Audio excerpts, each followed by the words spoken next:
आप देख रहे हैं news network channel Jameel Shah के साथ। Subscribe my channel, like and share.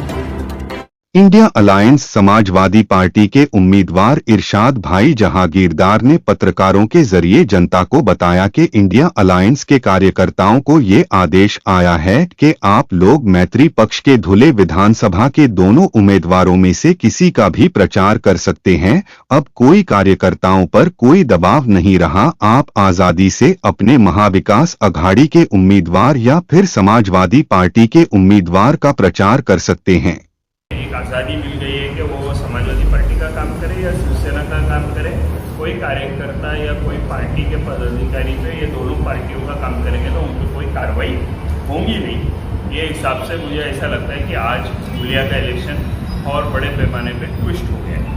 आज ही जैसा लेटर मिला उसके बाद मेरे पास मिलने वालों की तादाद बढ़ गई और बड़े बड़े लीडरों से मेरी बात चल रही है और कुछ ही दिन में बड़े बड़े लीडर राष्ट्रवादी कांग्रेस शरद चंद्र जी पवार हो, भारतीय राष्ट्रीय कांग्रेस हो और शिवसेना उद्धव बाळासाहेब ठाकरे के भी कुछ लीडर ये आप मेरे साथ खुल के मैदान में दिखेंगे और मुझे पूरा यकीन है कि ये चुनाव में जीत रहा हूँ क्योंकि मुझे दोनों समाज में से वोट मिल रही है और दोनों समाज में जिस तरीके से मेरा प्रचार और प्रसार चल रहा है और लोगों का एक्सेप्टेंस मेरे लिए बढ़ गया है, तो वो हिसाब से मैं आप लोगों को यकीन दिलाता हूँ कि इंशाअल्लाह ताला हमको ये कामयाबी मिलेगी और इसमें हमें किसी प्रकार की दिक्कत नहीं आएगी। महाविकास आघाड़ी के कार्यकर्ताओं को एक आज़ादी मिल गई है वो कि महाविकास आघाड़ी के कैंडिडेट ये आपके साथ मिलकर काम कर सकते हैं, तो आपका क्या नियोजन है? बड़ी सभा लेंगे, उसमें वो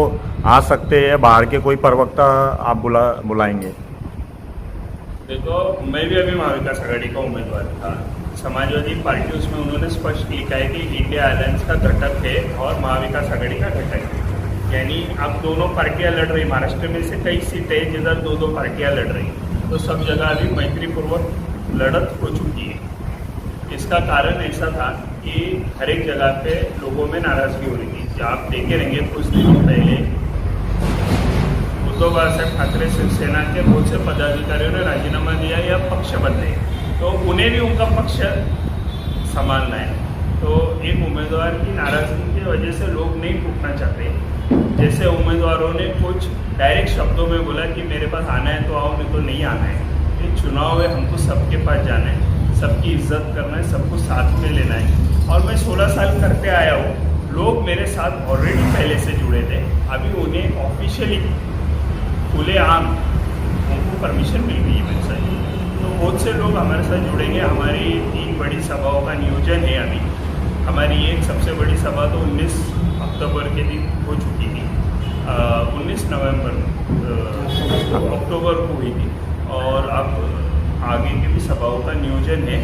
और जैसे जैसे तारीख फाइनल होंगी तो मैं आप लोगों को बताऊंगा कि ये तारीख को ये सभा है।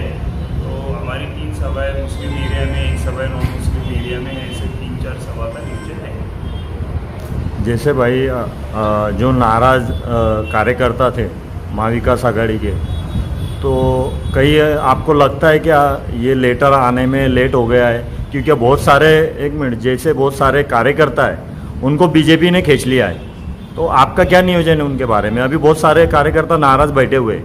अभी जो नाराज बैठे हो बहुत से कार्यकर्ता मेरे साथ टच में। ये इलेक्शन स्ट्रैटेजी का इलेक्शन है, मैं कोई पत्ते हाथ के सामने खोलूँगा नहीं, पर बहुत से कार्यकर्ता मेरे टच में और जिनको बीजेपी ने खींचा भी है, तो बीजेपी में जाके उनको ऐसा लग रहा है कि वहाँ हम गलत गए, वो ऑफिस रिटर्न भी होने वाले कुछ कार्यकर्ता। तो लेटर आने में लेट नहीं हुआ ऐसा, क्योंकि कल ही महाविकास आघाड़ी की संयुक्त सभा हुई बीकेसी पे, जहाँ राहुल जी थे, पवार साहब थे, उद्धव साहब थे, आबू आजमी साहब थे, कम्युनिस्ट पार्टी के लोग थे, शेखाप के लोग थे। तो ये सब लोग बाद में एक जगह बैठ के डिसीजन हुआ, सब लोग एक जगह आए, क्योंकि चुनाव में हर एक जन बार बार प्रचार दौरे कर रहे थे। तो कल सब एक जगह पे आने के कारण ये निर्णय हो सका। तो देर सही पर दुरुस्त सही, ये हम बोल सकते हैं। और ये आ गया, अभी आ गया तो अभी आगे 10 दिन है, तो 10 दिन का हम उसका पूरा फायदा उठाएंगे।